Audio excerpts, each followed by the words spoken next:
do a landscape study of a beach with a beautiful sunset that's reflecting on the water. This is a great way to learn wet on wet and wet on dry.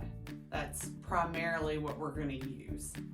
But it's bright, it's beautiful, and out of all the studies of landscapes that I do with my students, I find this one really goes over well.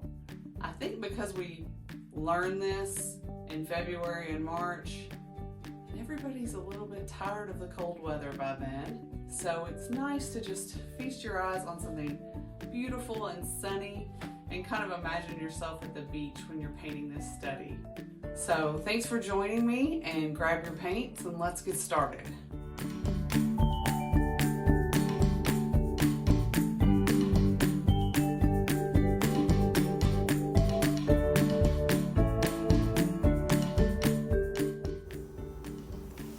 All right, let's get started.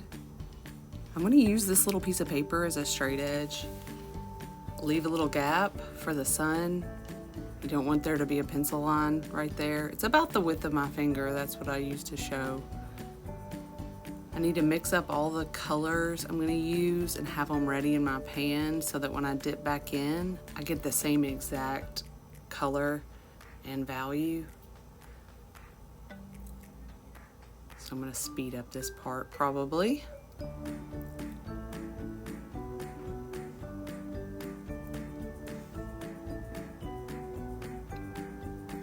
Go ahead and wet the top. This is the area we're going to do wet on wet, and I don't want any bleeding into that white half moon type sun that we're going to have on the horizon line. So you can see I really carefully move my brush around it. But the rest of it's wet. You can see it glaring.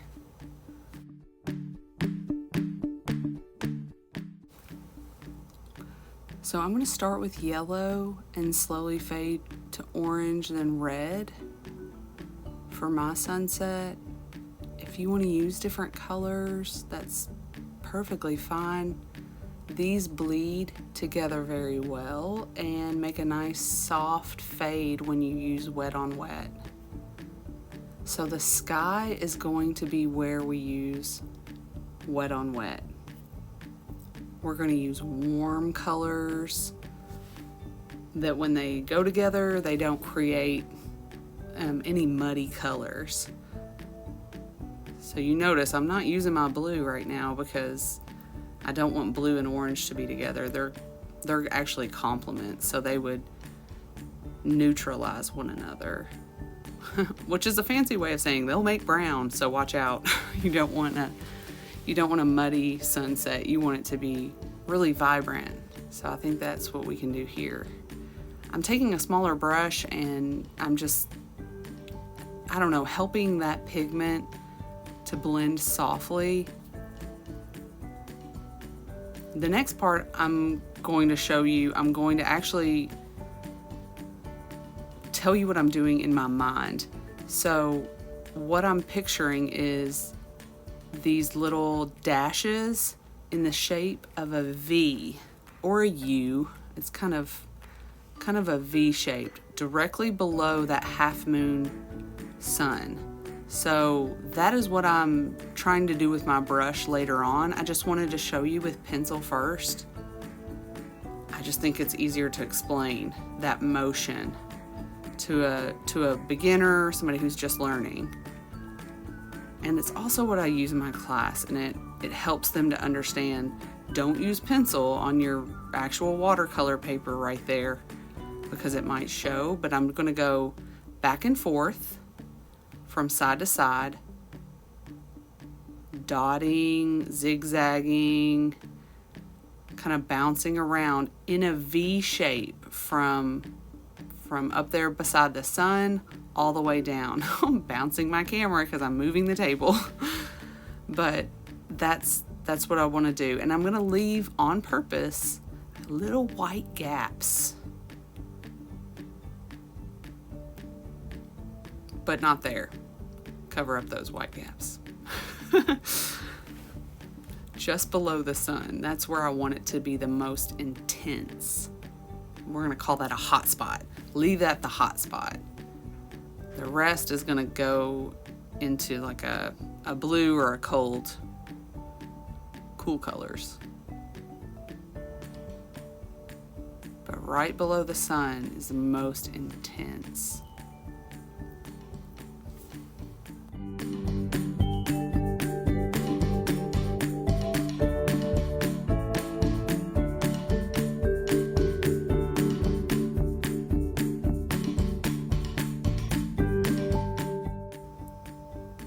Okay, now I'm going to layer my orange, and I'm going to fill in a little bit of the gaps left by the yellow.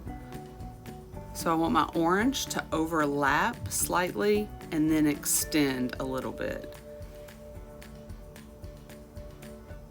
I'm still making that V shape, but it's not an obvious shape. It's just something that I'm mentally keeping in mind, that it closes in as it gets further away from the horizon line. That light doesn't get to travel all the way to the edge of the ocean or the wave. So just kind of dappling, bouncing my brush into the yellow. Now I'm ready for a little bit more intense color, the red. While I'm at it, I want to make sure that that shows up on the sky also, because this is a mirror of the sky. So what we do in the sky also shows up in the ocean, which means if you used purple in your sky, you need to put it in the ocean as well. So maybe you used purple instead of red, then you gotta make those changes in the ocean as well. I need to make sure I have this little wave put down. So you can see I just did a wiggly dashed line, just made contact.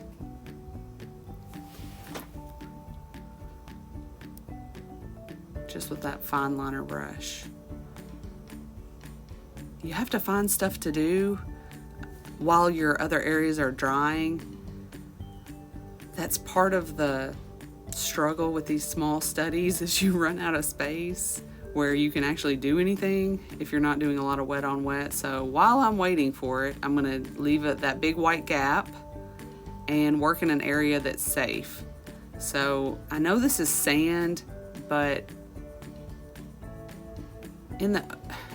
on the beach, when it is very dark and the sun is setting in such an intense way, the sand is actually almost black and the ocean's almost black. So that's why I'm going for this indigo. Just giving my top portion a chance to dry. Get away from it for a while, let it rest. And I speed those parts up in the videos so you don't have to sit there and watch my paint dry. But just know that if I'm speeding through, I'm just waiting for it to dry. Now I'm going to dapple a little bit of my red. You can see I'm kind of like petting the pigment. That's because I didn't want it to be too watery. I just wanted a little more color. Dot, dot, dot. Just that flat brush makes nice little dashes. Because the water is choppy, if you were painting a lake, then the water may be glassy and it may reflect the sky, the same softness in the sky. But since we're painting the ocean and it has ripples and waves, we need to use wet on dry and keep those little dashes really crisp. All right, I'm covering up my pencil line with indigo. I did a sideways exclamation point on both sides. I didn't want it to be a solid line, again, because of the nature of the ocean and the ripples, just those waves. Don't want anything to be too solid down there.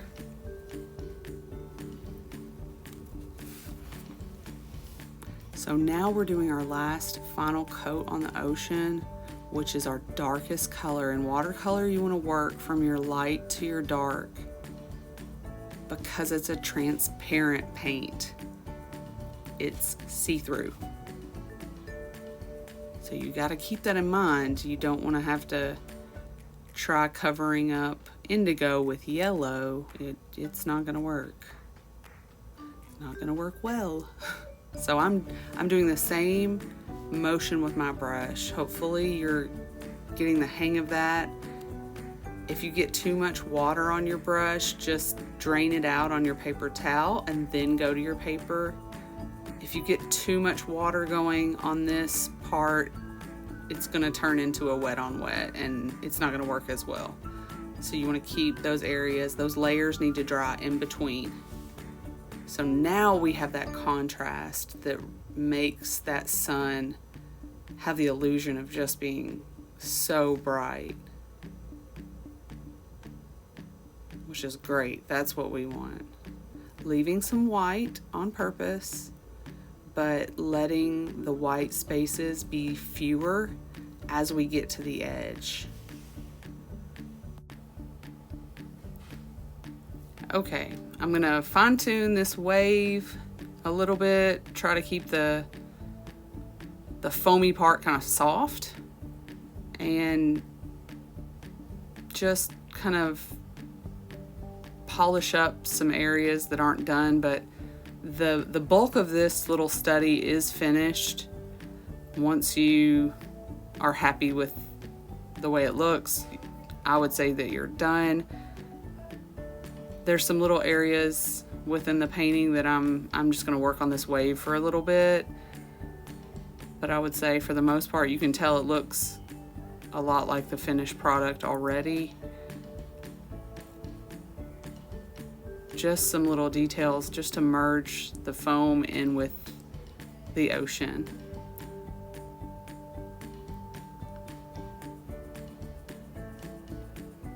Anytime you're doing a new subject matter or study that you haven't done before, using this small size is good. Maybe a watercolor sketchbook or a multimedia sketchbook, and just work out some of the issues that you're going to come up against before you enlarge the size.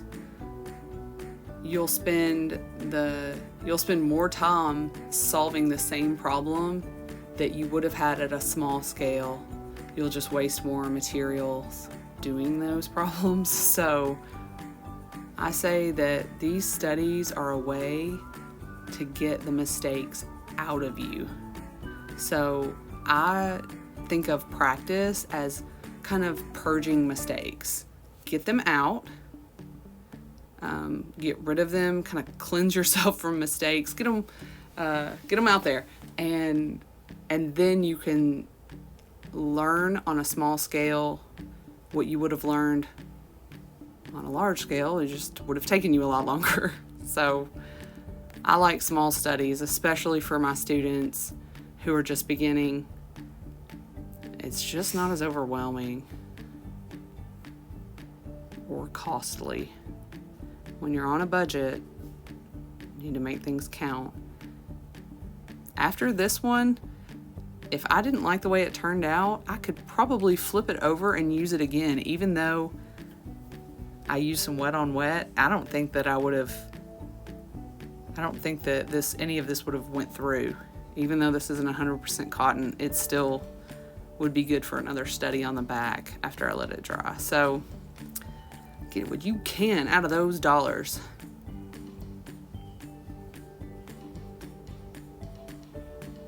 That's the high school art teacher in me coming out. Reusing, making the most. Not be wasteful. Ooh, I like the way that the blot makes that feel a lot more frothy. It softened that top edge.